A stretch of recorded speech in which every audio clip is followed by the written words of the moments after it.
Okay, in rectangular coordinates, when we're setting up an integral, we really want to think in terms of one tiny increment of some partition. Okay, and your sample point then would be typically an x star, y star, z star inside of a rectangular parallelepiped, a small parallelepiped with these dimensions, right? Okay, so if we have x star, y star, z star, I can actually draw a parallelepiped that locates this point in space, right?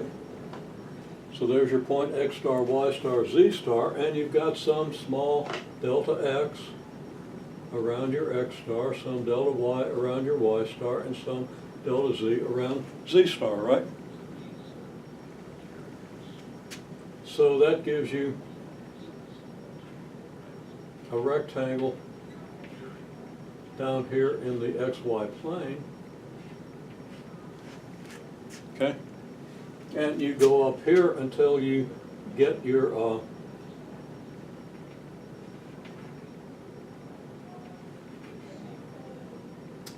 until you enter your z increment. Okay, so now you have this by this, by this, by this, by this, and here we have your delta x by delta y by delta z increment, right? I don't have all the projection lines in there, it's messy enough already. But there's your typical increment. Now, typically this will be within some partition of your x, y, and z axes. What's a partition? We'll see. You've seen it.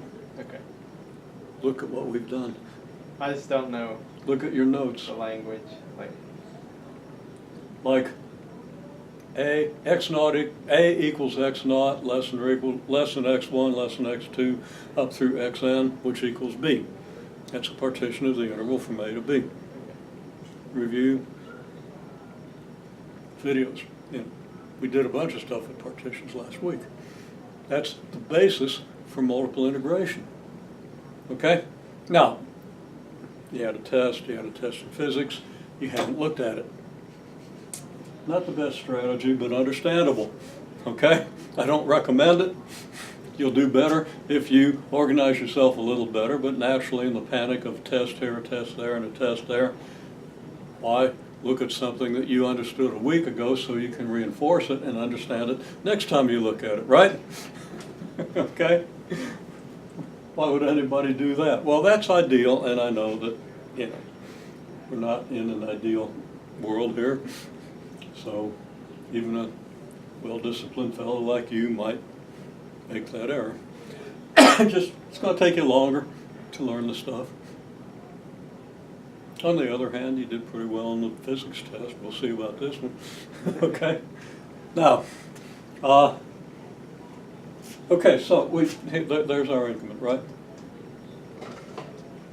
Okay, well, what's your typical increment in polar coordinates?